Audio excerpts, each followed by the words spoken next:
I'm Alison Goldie and I've written a book called The Improv Book. Its subtitle is Improvisation for Theatre, Comedy, Education and Life. And that's pretty much what it's about. It covers improvisation for performing, it also covers improvisation for learning and improvisation for life. What lessons can we draw out of the principles of improv, which are very accessible and easy to learn, and how can we apply them to our own lives? This book is for a really wide audience.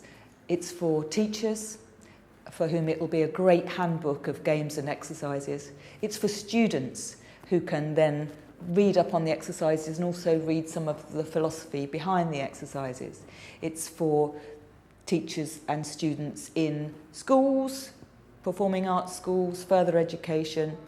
It's for any sort of creative, particularly theatre creatives, but it's also useful for writers, even artists, people that need to open up their imaginations more and relearn how to be spontaneous.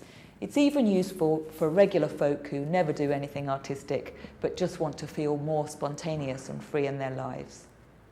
The book starts with a chapter on warm-ups because I think it's really important that when people begin to do improvising in a classroom situation, that they all feel connected and bonded to one another and that they shake off the dust from their everyday lives. So it goes from warm-ups into expanding your imagination, into doing character work and telling stories. And this is the sort of progress that I would make in a course of teaching improvisation over some weeks or months.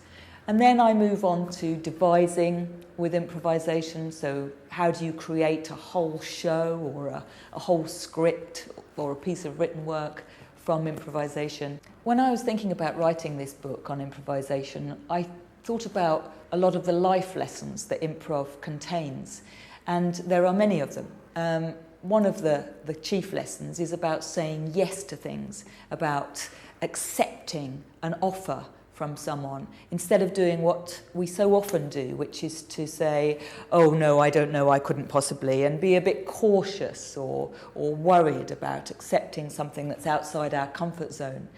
But if you learn to start saying yes to offers that you might be ambivalent about, you can have a much more exciting and adventurous life.